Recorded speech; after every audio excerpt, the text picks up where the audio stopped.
Le canard marseillais, raconté par Bravo de la Scala.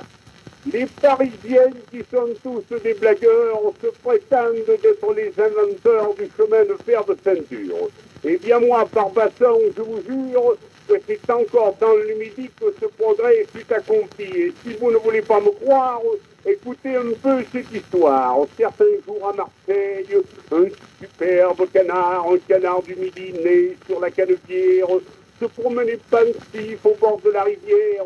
Il se disait tout bas, sacré nom d'un pétard, et je suis un jeune pécaire. Il faut que je me débrouille pour trouver à dîner lorsque sur son chemin, dans l'herbe, il aperçoit une belle grenouille qui était en train de prendre un tantinet de frais. De l'air, dit le canard marseillais.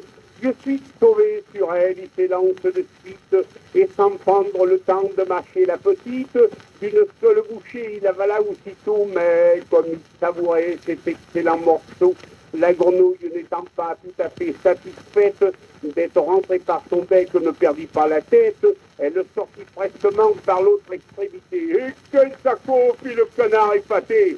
C'est curieux comme j'ai la digestion rapide.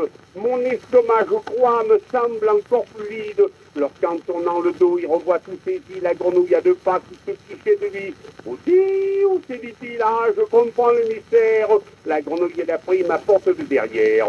Là-dessus, il bondit, rattrape bientôt le petit animal qui l'avala de nouveau, et puis le canard s'assoit.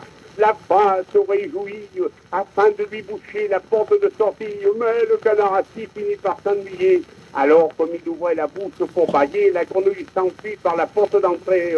Mais la pauvre pistoune fut bien vite rattrapée et lui la rattrapa pour la troisième fois. Ah, tu te fiches de moi, dit le canard, je crois. Eh bien, je sais un moyen pour ne plus que tu sortes, c'est de me boucher tout à fait d'une porte. En prononçant ces mots, le canard entêté se mit le bout du bec dans l'autre extrémité, c'est-à-dire qu'il mit sans plus de facétille sa porte d'entrée dans ses deux sorties. La grenouille dedans, s'ennuyant à mourir, fit le tour du canard sans en pouvoir sortir. N'en apercevant pas la nouvelle soudure, elle tournait toujours cherchant une ouverture. Elle ne tourna 10 ans sans en sortir jamais. Et voilà comment le canard marseillais inventa le chemin de fer de ceinture.